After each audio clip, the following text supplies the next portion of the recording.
Welcome back inside the Gamecocks, the show. Did want to get to one thing before we get to Sawyer. Andrew Power, who played college football, by the way, makes a good point, and we'll talk about it here on the other side. Andrew goes, offensive scheme doesn't fit the personnel. Take a note from the best OC in the league. Kittle Browse is not running his standard system. He overhauled it to fit the QB and O-line. I believe that's why the Browse system works as well as anyone. If you don't have a quarterback, so. If you don't have receivers, so. If you got a big 6'4", 240-pound quarterback, great. If you got Jared Stidham, great. It works. If you got Matt Corral at Ole Miss, it works. If you got Hendon Hooker at Tennessee, it works. If you watch Tennessee, Arkansas, and Ole Miss, it's the same system. It's just adaptable. And in theory, that's what this system is supposed to be, because they have a playbook that's larger than the King James Bible. So in theory, that should work here too. And that's kind of what Shane Beamer wants. And every time I've interviewed him over the years, talked to him about offensive philosophy, because everybody wants to know that, it's been, you got to be balanced. You got to run something that fits your personnel. So good point there, Andrew. And as always, buddy, appreciate you tuning in. Hope you're doing well. I know you are, because I follow you on Instagram, man. Lucky dog.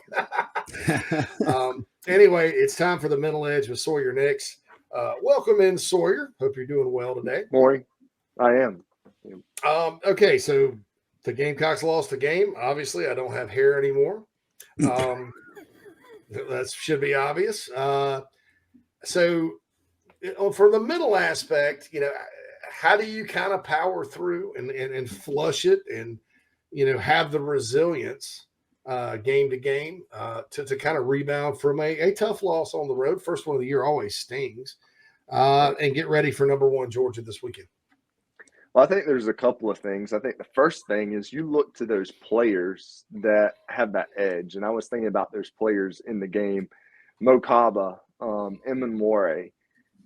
Certainly they play with the edge, but I think they're the type players that you look to, you're like, all right, I got to pull my weight.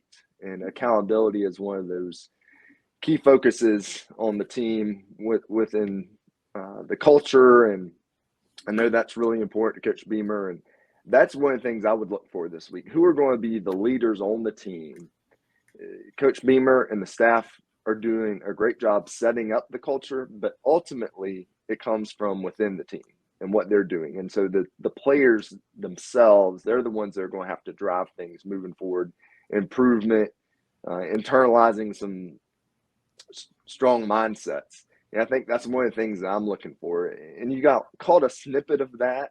And I don't know who reported this, but Lloyd coming to the sideline and essentially telling Satterfield or Rattler, I can't remember who it was, we're going to run the ball. We got to run the ball.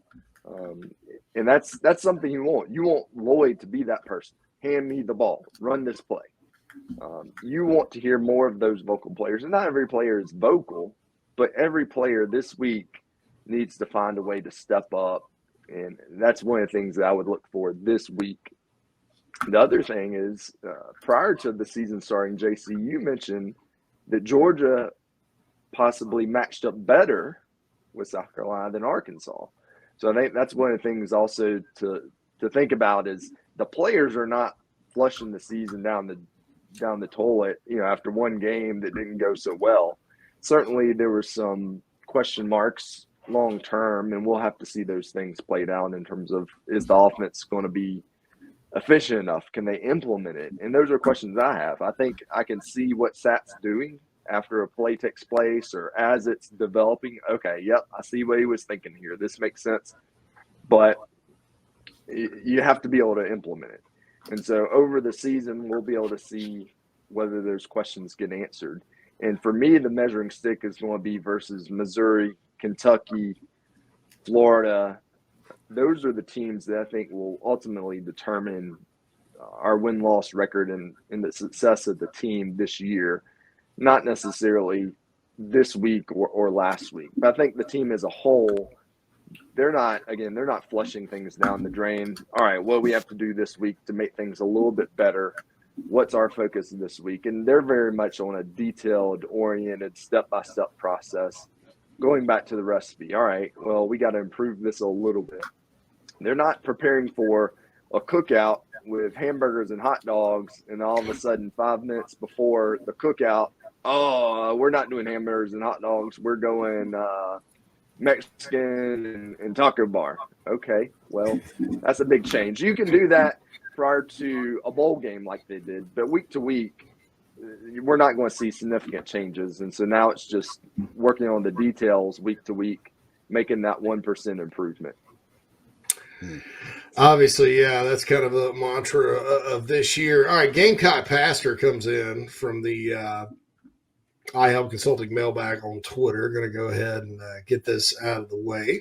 We always appreciate Gamecock Pastor.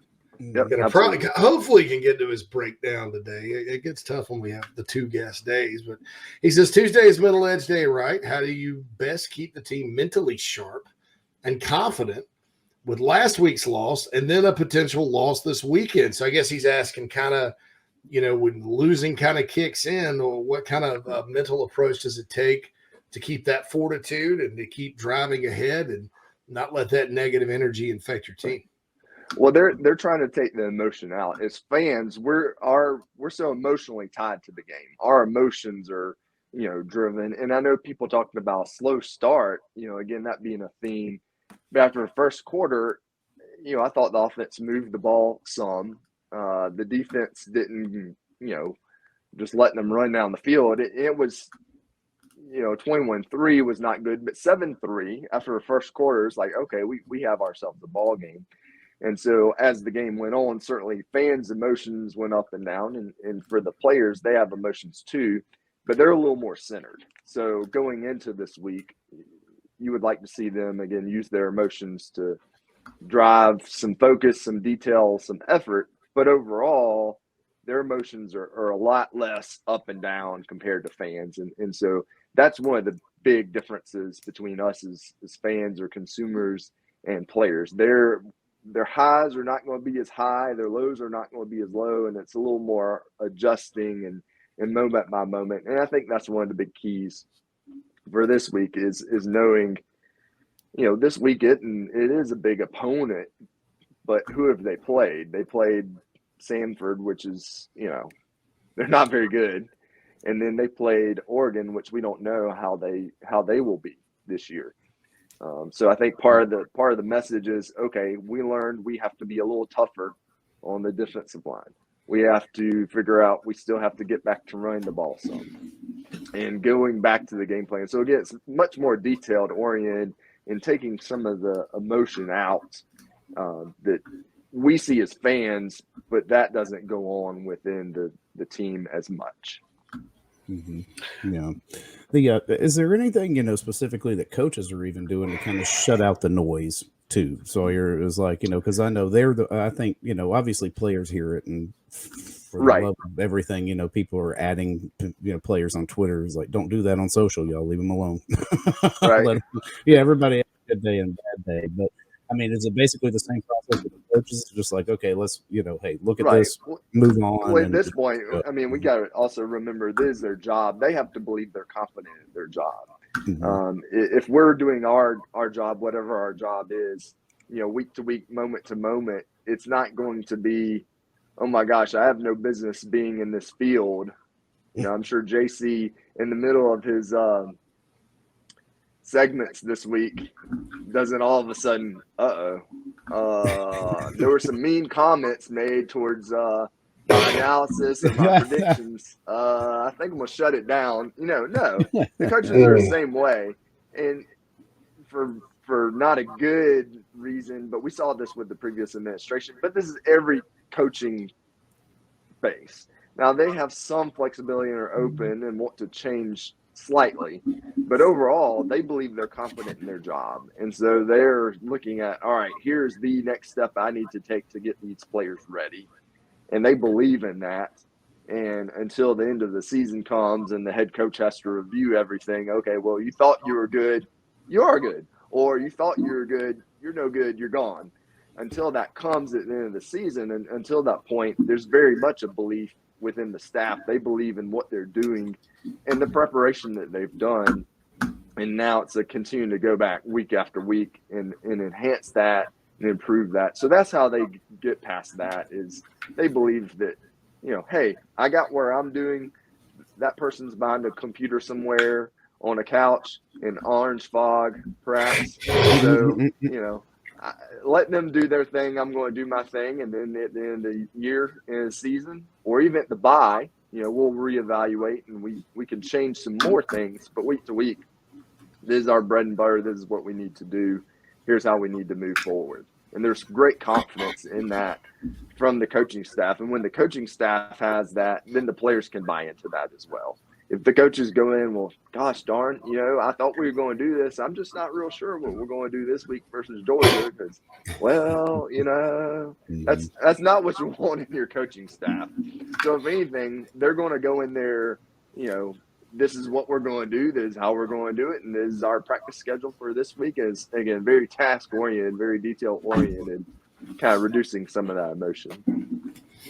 Talking with Sawyer Nix, the middle edge. We have it every single Tuesday here. Georgia, is there such a thing as it's hard to say that they're overconfident or that they could be overconfident because, 16 out of 17 wins. The one loss was to Bama. Dominant in all phases. I thought a lot of people thought the Oregon game was going to be closer. It was not. It was a complete butt whipping. And then they got up against Samford last week and shut it down after half. Hard to kind of tell a ton about them because we don't know what Oregon is ultimately going to be this year. I think we get an idea. Arkansas is pretty good, with the two wins right out the gate. I think Georgia State, with what they did against North Carolina in a big, big game, back-to-back weeks, I think they're going to be pretty good. Now, the Sun Belt obviously had a great weekend this past weekend. Yeah. It's not going to be easy to win the Sun Belt this year. But, so from Georgia's perspective, they've been kind of floating on cloud nine for a while. Really, really good. Finally broke through with the first national championship in 42 years for them. Finally got the Alabama thing solved in impressive fashion in Indianapolis. Lost a lot of players, but returned a lot of talent.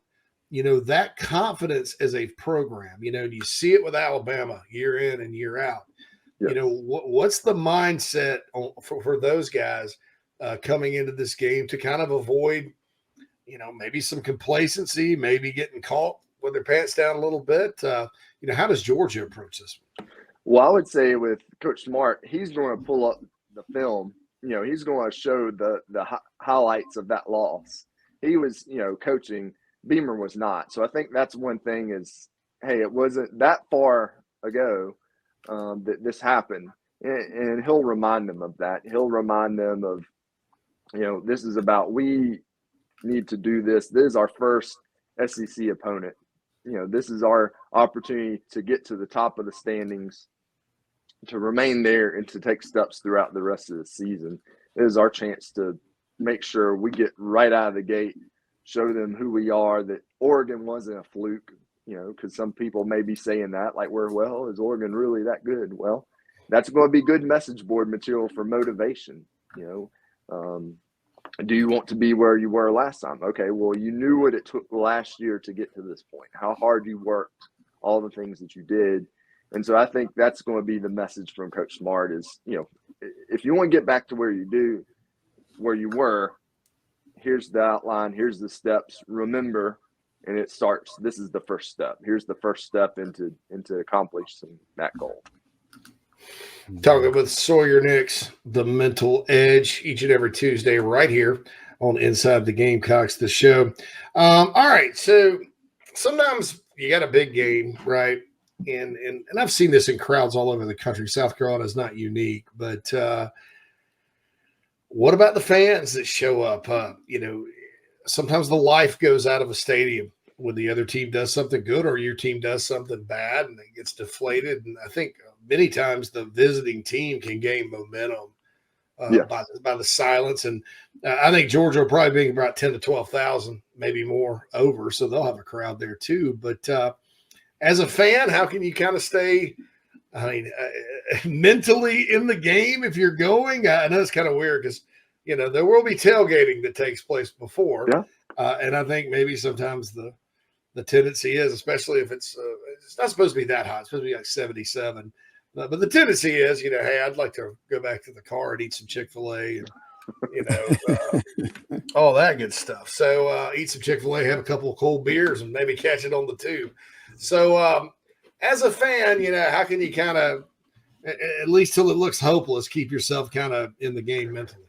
Yeah, well, I would say so far we've met expectations according to Vegas and most media pundits. They predicted us to beat Georgia State. We did. Predicted us to lose to Arkansas. We did. Now, we were closer at some points in that game than others. That was an away game. So now let's see what we can do at home. So most people believe in the home field advantage, and there's been some research that's been done to prove that point. So I think as fans, we're like, all right, home field advantage is a better opportunity for us. We perhaps match up better. Stetson Bennett's not going to be running around, running off the edge and running all over, scattering. So I think defensive line, you're like, all right, I want to see them crunch him like a sandwich. I want to see some sacks. I want to see the offensive line do as well as they did last week, maybe a little bit better. Because I think from last week to Georgia State, they improved. It wasn't great improvement, but I thought it was enough improvement that the other aspects of the game didn't necessarily hold up their end. So everybody needs to take a little bit of improvement. Certainly we can't have our B game to beat Georgia. We're going to have our A game. We can't have turnovers, can't have penalties.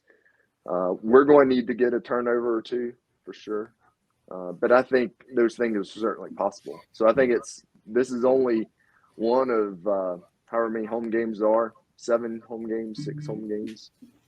It's about enjoying the moment, enjoy the football, enjoy the opportunity that we do beat them. What happens, going back to the Georgia win years ago, the fans that went that day, they didn't expect South Carolina to necessarily win that game. Georgia fans didn't expect South Carolina to win that game based on the point spread and all those things. But you go for the chance. It's the opportunity.